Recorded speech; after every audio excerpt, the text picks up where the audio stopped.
एवं जड़े महिला वुमेन एफेयर रो जनरल सेक्रेटरी श्रीमयी मिश्र को मध्य एंटीपार्टी एक्टिविस्ट दलर सभापति निर्मन कराई एवं से काली जो कथा मीडिया को कही सोशल मीडिया रे तांकर कही संपूर्ण भाव रे डाहा मिछ कथा कही एवं विक्टिम कार्ड खेलुछंती लोकों पाखरे जे मु दलर सदस्यता ग्रहण करी नाही मु दलर सदस्य नुह एवं मते सदस्यतार नंबर दिया जाऊ यही कथा जो कहउछंती संपूर्ण भाव रे से मिछ कथा कही मीडिया को एवं जनसाधारण को से विभ्रांत करी विक्टिम कार्ड खेलुछंती आमे आकु निंदा करूछु जदि से दलर सदस्य नुहंती दलरे से सदस्यता ग्रहण करी नाहंती ताहले विगत दिन में जहाँ कार्यक्रम दल नहीं गोटे वर्ष भितर से प्रत्येक कार्यक्रम रे सामिल होती जितेबले सभ्य सदस्यता ग्रहण अभियान है से ही समय रे से शंख भवन रे उपस्थित रही सदस्यता ग्रहण रे से नवीन पट्टनायक सहित रही भाषण जितेबले अक्टोबर 16 तारीख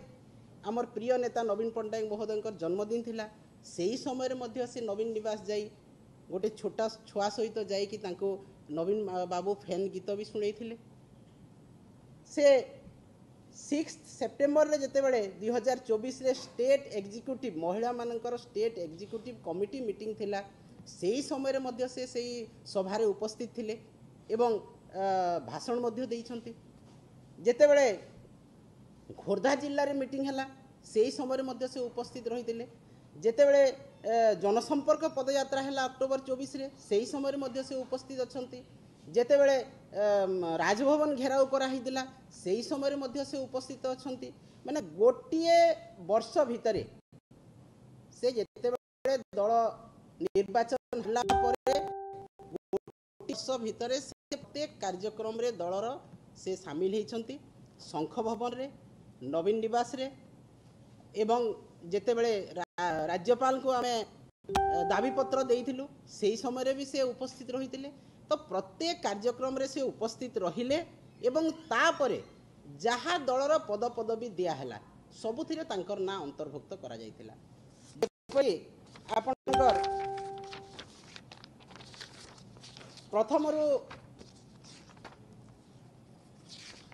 जेतेबेले स्पोक्स पर्सन लिस्ट बाहरी थिला से ही समय तांकर ना बाहरला श्रीमयी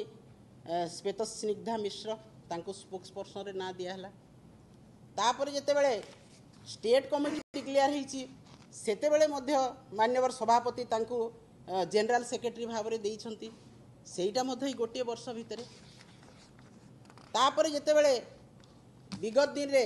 4/9/2025 रे बिजू महिला जनता दल रो सभानेत्री सहित जो 15 जनकर ना घोषणा करागला वुमेन एफेयर्स कमिटी रे सेइथिरे मध्य श्रीमयी मिश्रंकर ना अछि तापरे एई सब पद पदवी रे जेतेबेले अलंकृत करूथिले मान्यवर सभापति नवीन पट्टनायक महोदय तांको विभिन्न पद पदवी रे दउथिले स्पोक्स पर्सन हो जनरल सेक्रेटरी हो वुमेन एफेयर्स हो प्रत्येक पद पदवी से ग्रहण करूथिले केबे से अग्राह्य करि नाहंती किंबा से दलर सभापति को कहि नाहंती जे मो सभ्य जेहेतु नुह दलर मु सदस्यता जेहेतु ग्रहण करी नाही मते काहे की पद पदवी दिया होची ए कथा से गोटे थरो कहि नाहंती 4 तारीख दिन जेतेबेले तांको एई अगस्त मासरे घोषणा करागला महिला वुमेन कमिटी रो वुमेन एफेयर्स कमिटी रो तांको जनरल सेक्रेटरी जेतेबेले करा हला सेही समय मध्य से ग्रहण करिसंती प्रतिवाद करि नाहंती एबे जेतेबेले तांको दलरो निलंबन करागला सेही समय रे से कहउछंती जे मो दलरो सदस्य नुह एवं मते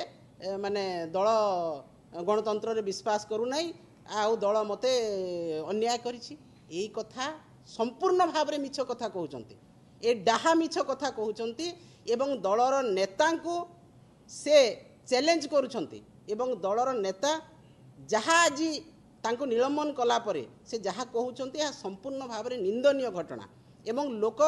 समस्त ओडिशावासी मीडिया भाई माने समस्त जानतु जे से मिछ कहिबार तांकर अभ्यास से क्रमागत भाव रे मिछ कहंती एवं सेई मिछ लोक धरी पारिबे नाही बोली कि विक्टिम कार्ड खेलंती मु महिला मु ओडिया मते एई भलिया अपमान करा जाउची। अरे तुमको जहा नवीन पट्टनायक महोदय तुमको जहा देले सेटा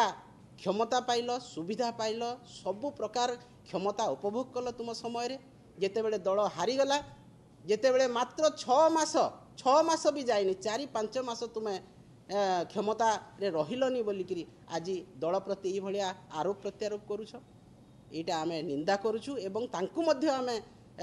कहूचु जे एई भलिया मिछ कथा कहिकी लोकन को विभ्रांति करंतु नाही एवं से जो दल मानकु जीवा पई चाहुचंती से दल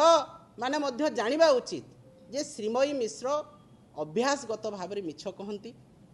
जो दलर सुविधा नियंती सेई दल को आरोप लगाती सेई दलर नेता को से चैलेंज करती एटा तांकर अभ्यासगत काम। तेणु से दल बाला भी जानिबा कथा जे जड़े जदि बिजु जनता दल रु क्रमागत भाव में 15 वर्ष तार समस्त प्रकार सुविधा सुजोग नेला परे सेई दल प्रति कौन से व्यवहार करुछंती से अनुशासन मानु नाहंती मिछ कथा कहिकी विभ्रांति करुछंती एटा अन्य दल माने मध्य जानिबा कथा। तेणु आमे याहाकू अग्राह्य करुछु निंदा करुछु एवं तांकु मध्य सचेतन करुछु जे आगामी दिन रे दल किंबा नेतांक प्रति एई भलिया मिछ कथा कहिकी लोकंक ठारू से बाहबा नेबा पई चाहंतु।